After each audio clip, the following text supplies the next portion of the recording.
Hello, everyone. We want to welcome you to the Wealthy Place Church, where we believe the spiritual and practical will come together to help you find your wealthy place in God. Our foundation scripture, "Thou hast caused men to ride over our heads. We went through fire and through water, but thou broughtest us out into a wealthy place." Psalms 66:12. Now, let's go right into the service. This is Dr. J. Calvin Tibbs welcoming you to the Wealthy Place Church. Wherever you're watching, wherever you're observing, I want to say thank you, and I hope you say the same thing to Dr. H. Michael Chitwood. What a blessed honor to be here. There was a time, according to the scripture, that they rolled over our heads, but God has brought us into a wealthy place, and that's where you are. So I'm going to talk to you about the fact that you're in this wealthy place. The reality of that place is that there is a changing landscape that's happening. It's going on as we speak. No matter what your particular situation is in your house, don't be concerned. The landscape is changing. So I want to talk to you about a couple of things that I believe are going to really benefit you, because a lot of this was actually spoken about, or if you will, anticipated or prophesied by the business world long before now. Can the business people actually prophesy? You better believe it, because the gifts of prophecy and the gifts of healing that occur and anything that goes on can actually be transferred from God to the person with or without their relationship with God, which means for you who have a relationship, how much more should you be moving ahead in the midst of a changing landscape?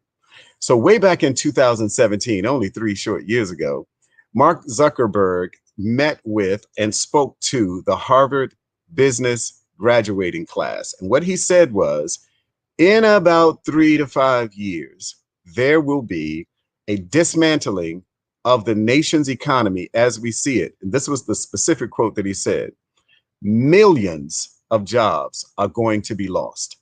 Not thousands, not hundreds of thousands, millions. And you know what he said they would be lost to? Robotics. Correct. Artificial intelligence. Remember that Will Smith movie, I Am Robot? Well, guess what the robots are doing? They are changing the landscape of America because there's a global shift that's happening. Don't want to get there. That's for a later time. But the reality is, if let's just look at 300 million people in America today. The globe is about 8 billion, but in America, about 300 million. 10% of 300 million is 30 million. So let's just say that 30 million jobs are lost in America due to artificial intelligence, also known as the things that are happening in the technology world. My first question to you is, I know you have a relationship with God. What kind of a relationship do you have with yourself and the Lord concerning this changing landscape? Because I tell you, a prayer life is going to be great as long as it goes with skills. See, we got to get some skills.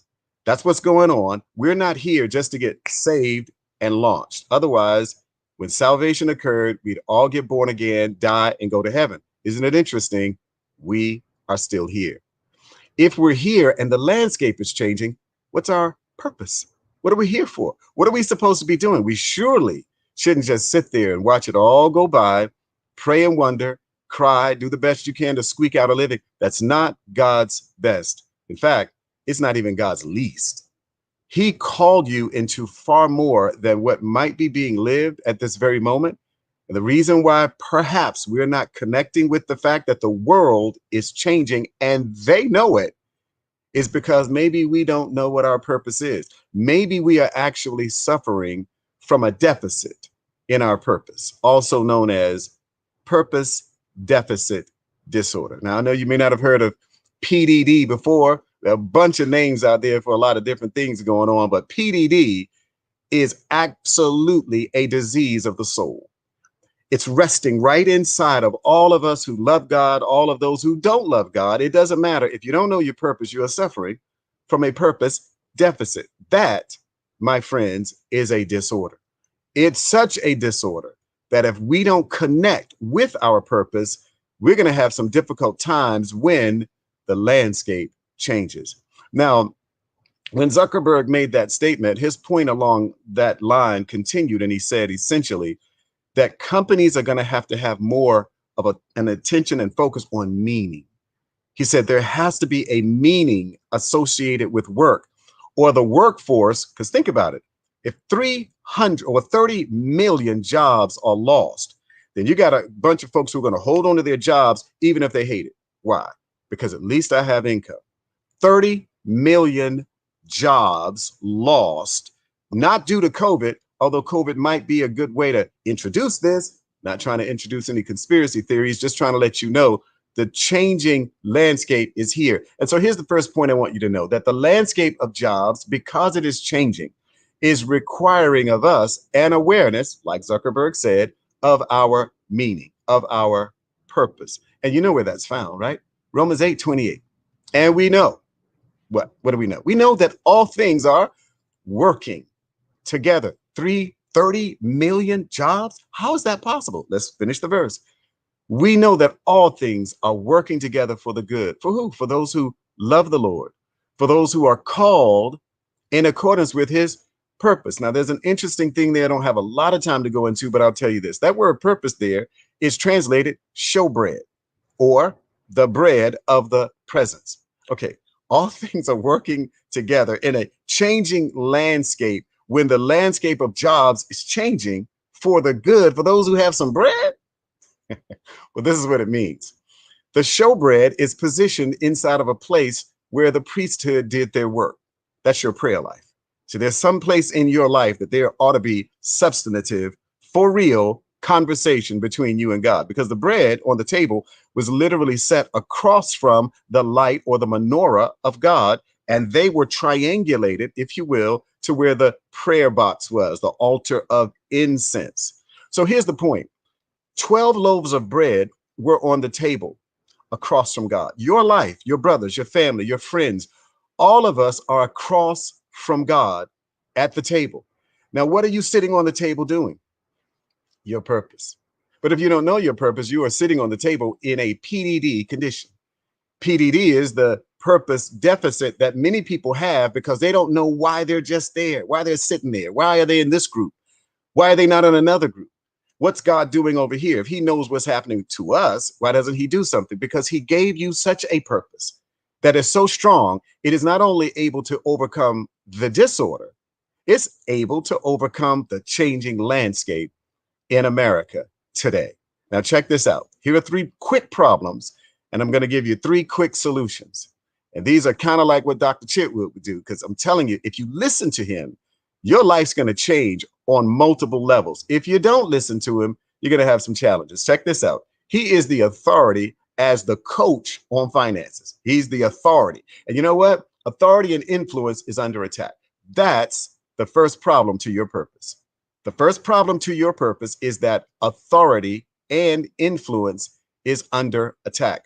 If it's under attack, that means that you got to fight to keep the influence and the authority that you have. But if the jobs are lost and your meaning is lost, no wonder people are not going to know what to do. They're not going to know where to go to find work or what to do to find, here you go, a job, when God did not create us just to give us a job. And if we think that's all we're here for, we are suffering from a disease in the soul called purpose deficit disorder. All things work together. Let's say that verse again. To those who love the Lord, to those who are called in accordance with his purpose, what he has put you in the world to do. And you got to do it. And you got to do it well. You got to understand your authority. Your authority always yields some type of influence. We've got to know, you've got to know that as a man, as a woman, and there are only 2 genders, by the way, whether you're a male or a female, you have been given authority, and it's all in your body.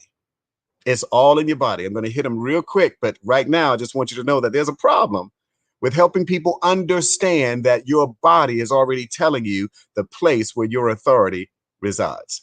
Wherever your authority is, that's where your influence is. And that's exactly what, new term, the coalition is attacking. I'm going to talk about the coalition some more in a minute. The coalition wants control of your mind. because it needs you to go along with the changing landscape where you are, if you will, the blades of grass that get cut.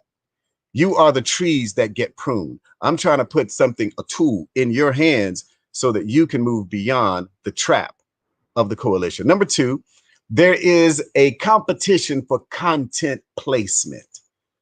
Content placement is information that comes into us. And if you are the average person like we are, over 2,000 advertising parts occur in your brain, our brain, every single day. 2,000 pieces of advertising, I'm going to call it content, every single day for the Christian, for you, because the world is competing for the authority and the influence, and they are competing for control of the placement of their content. You know, Jesus said it like this: all this in the world, the lust of the eyes, the lust of the flesh, and the pride of life. So what he's saying is that the content is designed to create a longing for what we see, for what's deep inside of us, and the lust of the eyes, the lust of the flesh, and the pride of life, so we can brag about some things perhaps, or feel really good or protected or insulated from the world because we own something. The reality of what the Lord is trying to tell us is that there is a competition for the content placement. The kingdom wants to put content inside of us. The world, I'm calling it the coalition, wants to also put content inside of us. We got to know, with our authority, the influence that we have in the midst of a changing landscape, that we literally have the power to know which content is best for us. Because listen, if you don't know which content is winning, then you're probably not getting the content that wins. I'll say that again. If you don't know which content is winning, you are probably getting the content that does not win. Why? Because they are constantly on our phones. They're on television, at the movie theater. This little thing right here, I'm telling you, it is a billboard. It is a computer. It is anything that can be transferred by content, which is the third point.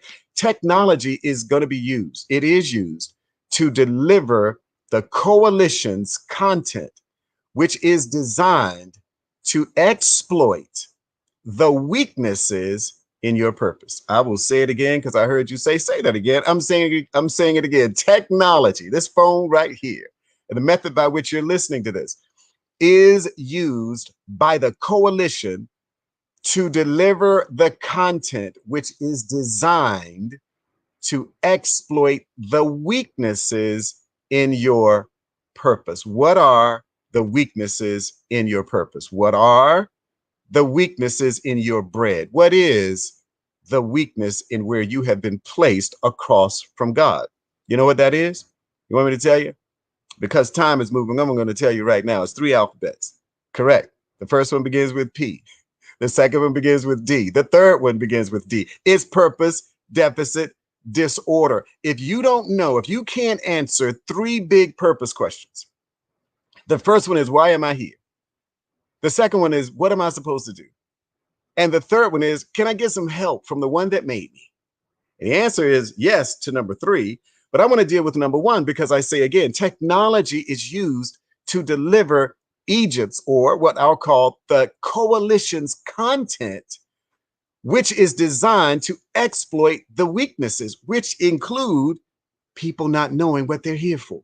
So the very technology that's taking over nearly 30 million jobs at some point, and it's already happening, because you know what I found out just the other day about COVID? 40% of the jobs aren't coming back. So if 40% of the jobs in America are not coming back, you already have your 30 million jobs lost. There is a changing landscape in America. The job market is changing, and we've got to recognize what we should be doing with our authority, where we have influence, and understand that there is a competition that we've got to win, where the kingdom's information is greater than the content that comes from the coalition. And you got to understand that if you have one of these, you might as well have your business on one of these. Because if you do not get between where money is and where money is going, even with a prayer life, you may struggle because the landscape is changing. So check this out. Let's deal for a minute here with the reality that technology is being used for this exploitation. What is it really trying to exploit? Because in the end, why are you the prize? Well, you're the prize because of your authority. The darkness doesn't want you to have it, because if you do, you'll use it against him. The darkness does not want you to use your influence. Why? Because if you use your influence against him, then he can't take your life. He can't control you, which is what this is really all about. So let's talk about some solutions here for just a minute, because you got to have some answers if you got a problem. But let me make sure I encourage you with this.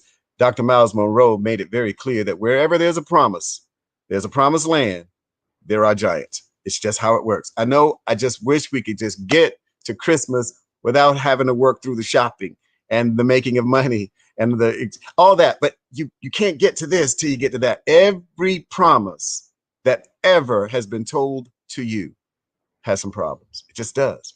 So now, having gone through the problems, let's talk about some solutions. So let's deal with number one here. Number one is that if you're a man, you are the cornerstone of purpose. If I'm talking to a male, you are the cornerstone of purpose. If I'm talking to a female, you are the incubators of purpose. All right. So now we're dealing with how to look at your body to decode it for what it is you're here for in the midst of a changing landscape. So if you're a man, once again, men are the cornerstones of purpose. How do you know that? Well, because Adam was here first. Why? Because a part of his role is to guide, guard, and govern. It's part of his DNA. Every male is supposed to guard, guide, and govern a household. Now, if that's the case, then your purpose is found in what you're guarding, who you're guiding, and what influence you're bringing. Guard, guide, and govern. Who are you governing? The first government is you. You got to govern you. And I know you're out there, my brothers, and I love you. Many of us know more about what we want to occur than what is happening. It's like, where are the football games and where are the basketball games? Who cares if we don't know where your purpose is? Who cares? Who cares that all this other stuff is going on if we're not governing what he gave us? He didn't govern us to be the statistician for LeBron James and whatever football team you may or may not like. He put us here to guard, guide, and govern individuals that he brings into our lives, starting with, if you're married, your spouse, continuing if you're married, with your children. And if you're not married with children, you start with yourself, and then you become your brother's keeper, because he brings people into the keep for your purpose to guard, guide, and govern. I want to get to the ladies for a second, because I'm going to tell you, ladies incubate what guys should be planting. If there is no seed, she won't incubate. She won't nurture. So there are some brothers out there, some men. I'm not talking about color brothers. Well, we're all one color, multiple shades. I don't know if you knew that, but we are one color, multiple shades. So if I'm talking to you and you have a wife, you got to recognize that if you're not planting her seed, she's not incubating a thing. So you wonder why she's not happy, or she's frustrated, or always spending, because she has nothing to nurture.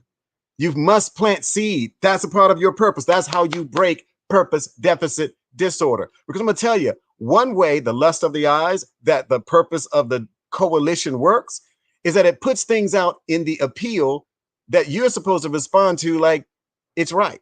Why is it right? Please don't get me wrong. I like different colors that go in houses. I watch HGTV with my wife and the whole 9 yards. But I will sit there sometimes and I'm like, why is gray in now?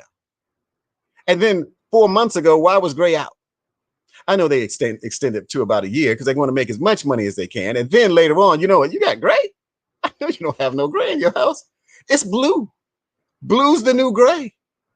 Really? So then we run to Home Depot, we run to Lowe's. No, forget all of that stuff. Why do they have to tell us what to do? I'll tell you why. Because they know their purpose.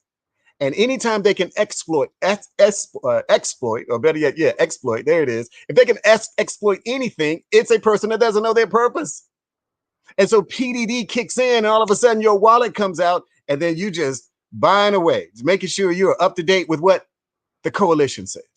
Well, who is the coalition? Well, it's the credit card companies, first of all, because if you don't have a credit card, because cash is being, moved out, they have issues. So not only do you need a credit card, but you got to have a merchant, because the merchant is the place where you make the purchases from, right? Well, we're not done yet. You got to be able to see this.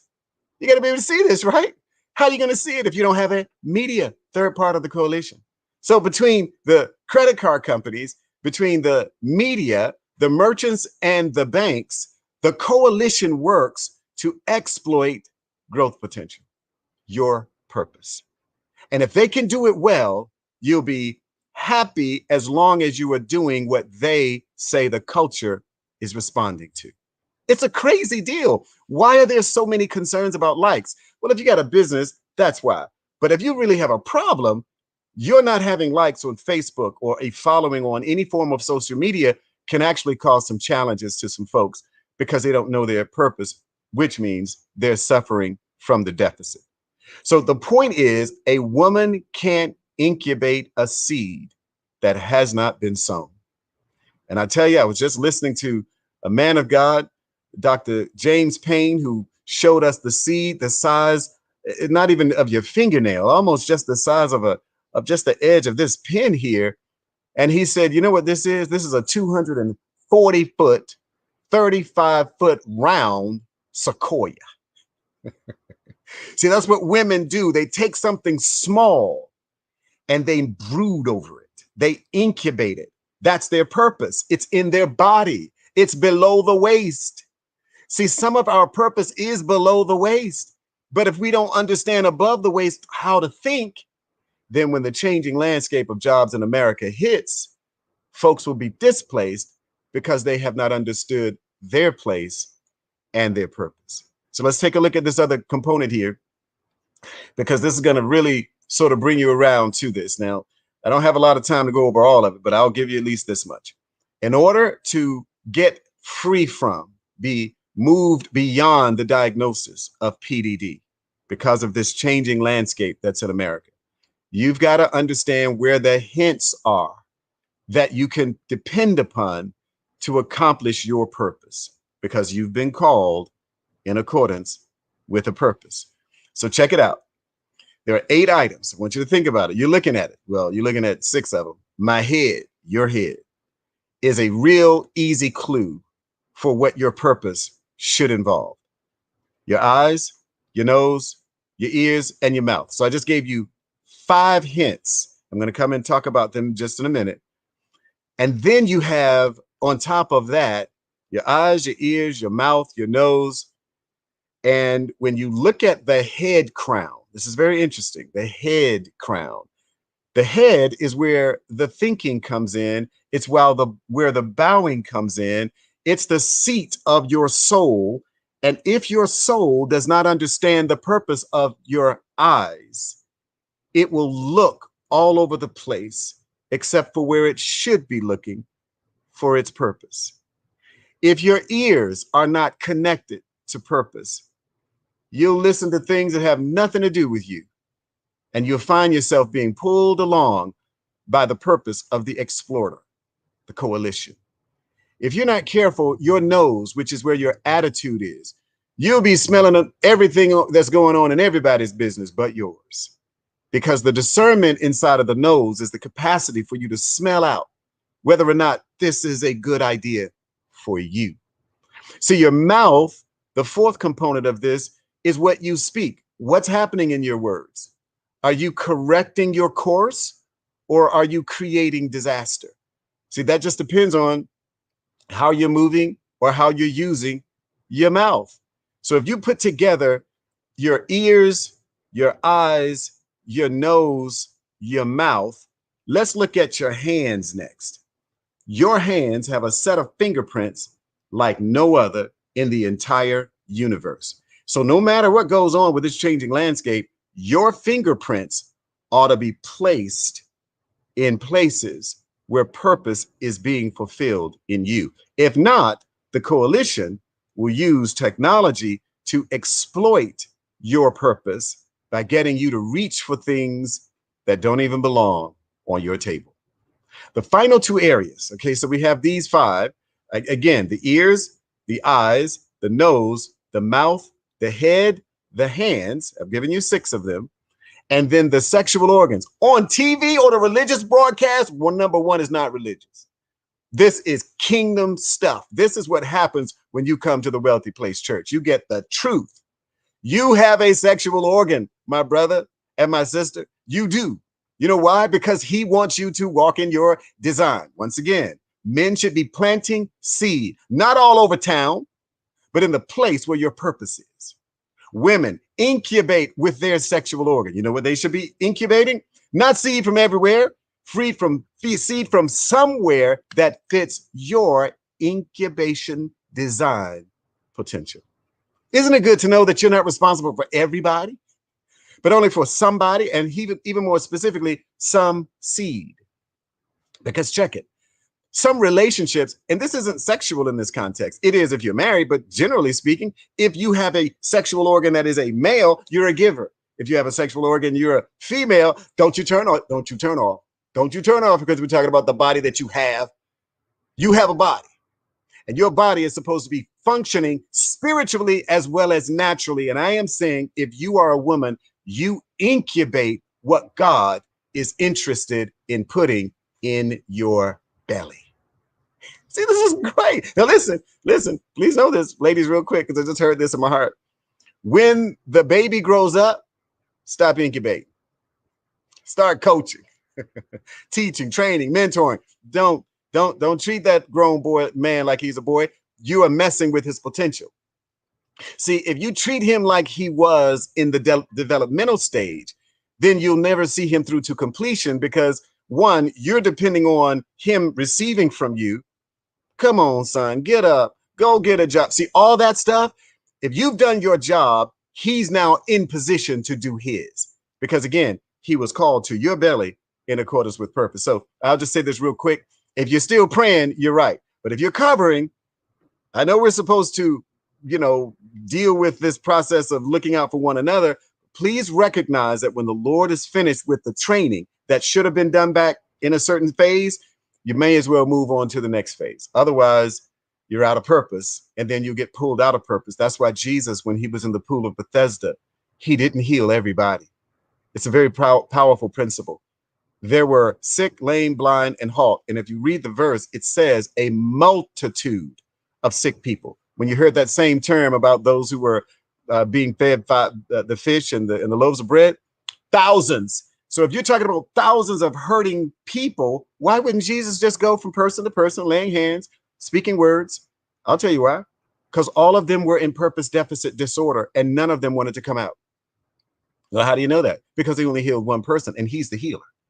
So if the healer is there, wonder why the man that did take up his bed and walk, why didn't the blind person who now has accentuated hearing recognize something happened?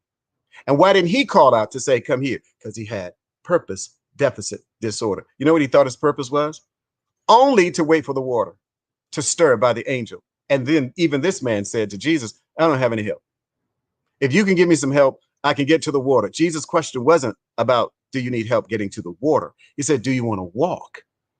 But a guy in PDD said, I don't have anybody to get me to the water. Every time I try, and I've been here many, many years, somebody beats me to the water. Jesus didn't talk about water. He didn't say anything about water. He didn't talk about aspirins. He didn't talk about the space shuttle. Jesus talked about, what do you want? See, people who know their purpose know what they want, because what they want fits their purpose. People who don't know what they want are suffering from a disease in the soul in the midst of a changing landscape called purpose deficit disorder. Finally, the guy woke up and said, after Jesus said, do you want to walk? The man said, yes. He said, then get up. Are you kidding me? Is that easy? So it is with these 8 anatomical hints. It's that easy for you to start looking at the things that support your purpose, reaching for the things that support your purpose, listening to what helps develop your purpose, sniffing out the attitude that best supports your purpose, speaking what lines up with course correction and narrative protection, which then takes me to your feet. The final of these 8 anatomical hints to get you out of PDD and into the full design that belongs to you, because there is a design that belongs to you. So check this out. Where are your feet taking you on a daily basis? Not physically even, but where is your whole mind going? Where is your thinking? Where is your body going because of your feet? If it's not bringing you peace, you're in trouble. And I'm going to finally conclude with this. You really want some peace? Start serving. Another way to serve is to give. You have an opportunity to give every day in your life. And I'm going to give you a moment to give even now, because purpose deficit disorder indicates that a person does not recognize that their body is designed to give value to the generation you are assigned to. So listen, you got a church named Wealthy Place Church. That ought to tell you what's going on here. Not poverty. It's not Poverty Place Church. It's Wealthy Place Church. You know why? Because the King lives here.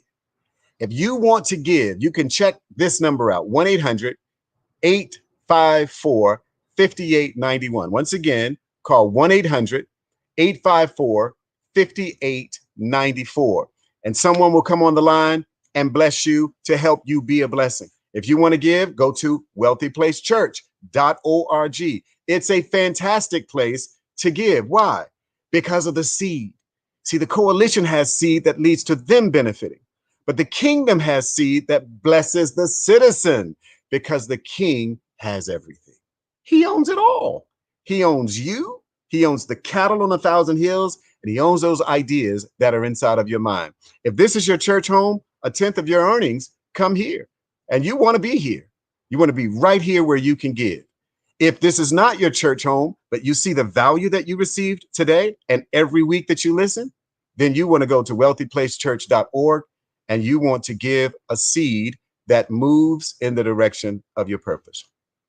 I hope this helped you out, because we're talking about the changing landscape, and you're in it, and I'm in it. And we got to know something that the world doesn't know, and use something that the world uses. They understand the exchange of value. They get value with the product. You pay for it. You're happy. They're happy. We have seed.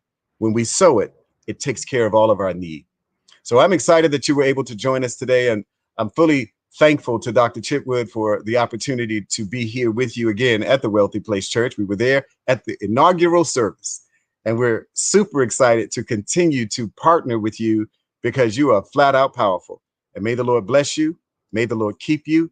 May the Lord make his face shine upon you, be gracious to you, lift up the light of his countenance on you, and give you his shalom.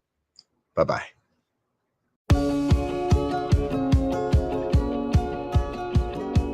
Thank you for joining us. Go to wealthyplacechurch.org to give your tithe and sow your seed.